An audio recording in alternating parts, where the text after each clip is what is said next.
अपने घर से जो लोग यहाँ उठ के आए हैं उन सबका टारगेट एक ही होगा कि कैसे मुझे जॉब मिले। सबसे बढ़िया ऑप्शन है किसी भी आम परिवार के बच्चे के लिए आफ्टर 12th क्या करें। कुछ लोग चले जाते हैं ग्रेजुएशन करने, ग्रेजुएशन के बाद भी क्वेश्चन मार्क यही होता है कि अब क्या करें। तो सबसे बढ़िया तरीका है 12वीं के बाद इस क्वेश्चन पे काम किया जाए कि अब क्या करें।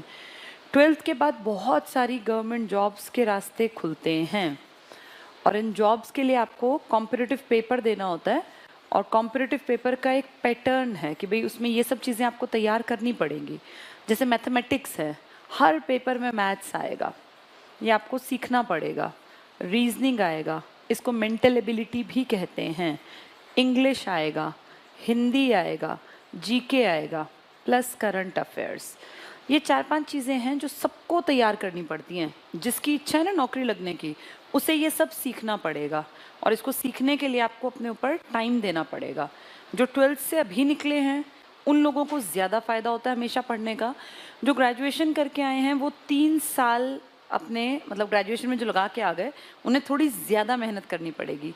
कारण इनके ऊपर एक सोशल प्रेशर स्टार्ट हो जाता है आना।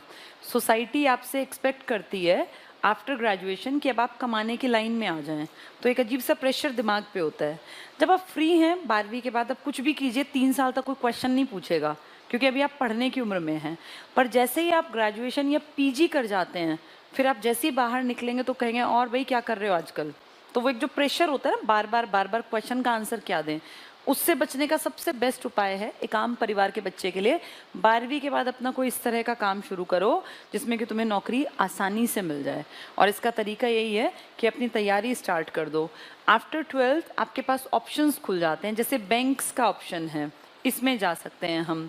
पुलिस का ऑप्शन है, फौज इसके साथ साथ है, या जैसे अगर मैं कहूँ 12th के बाद डाइट की तरफ जाएं, 2 साल के डिप्लोमा के बाद तो टीचिंग में भी जा सकते हैं। 12वीं के बाद डिप्लोमा किया, अपना टीचिंग का रास्ता पकड़ लिया।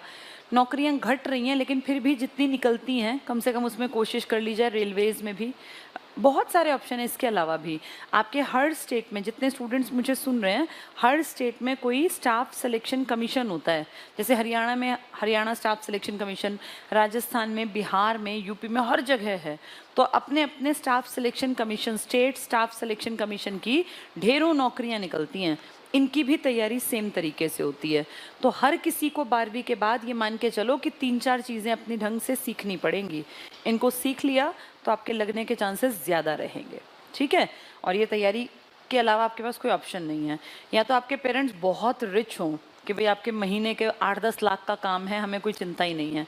अगर तुम्हारे पिताजी किसान हैं, मजदूरी करते हैं, छोटी नौकरी करते हैं या छोटी मोटी सरकारी नौकरी पर भी हैं, तो भी एक ही रास्ता है, पढ़ लिख के लगना पड़ेगा। कितने साल पापा बिठा के खिलाएंगे। किसी के फादर हद से हद 20, 22, 23 तक खिला देंगे, फिर ताने मारने लगते हैं। वो भी क्या करें। इंडियन स्ट्रेटा इस तरह का है कि 20 साल तक तो पेरेंट्स कुछ कहते नहीं, पर जैसे ही आप 20 से आगे गए, फिर माँ बाप, बुआ, चाचा, मामा, फूफा, जितने रिलेटिव्स हैं सब ताने मारते हैं। और जो जितनी बड़ी उम्र में ना, उससे पूछ के देखना। अब तुम तो बिल्कुल, कितने एज है बेटा? 15। तुम क्या करने आए हो, पढ़ोगे तुम? अच्छा, बहुत अच्छी बात है। तुम्हारी बेटा 17, ठीक उम्र है बिल्कुल। आपकी उम्र कितनी हो गई? 25। बैठिए। अच्छा, आप जॉब करते हैं? अच्छा, इसको लेके आए सर, बिल्कुल ठीक किया। ये बिल्कुल सही उम्र में है, बहुत बढ़िया। मैं तो खुद परफेक्ट मानती हूँ। 12वीं के बाद अपनी नौकरी का रास्ता पकड़ो, अगर तुम्हारा परिवार साधारण है।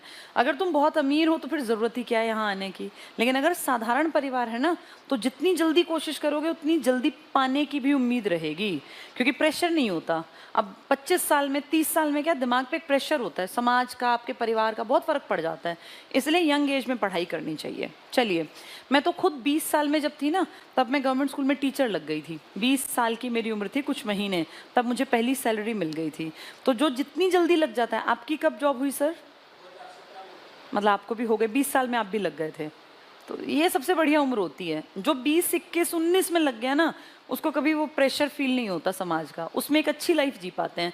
जितनी उम्र बढ़ती जाएगी उतना आपका ना फेलियर का डर आपको सताने लगेगा। 18 साल का कोई बच्चा फॉर्म भरता है, डरता नहीं है वो, लेकिन 27 साल का कोई लड़का जब फॉर्म भरता है तो उसको लगता है यार इसमें भी नहीं हुआ तो मेरा क्या होगा। वो डर उसको पेपर में अच्छा परफॉर्म करने ही नहीं देगा और वो आते आते भी क्वेश्चन गलत करेगा।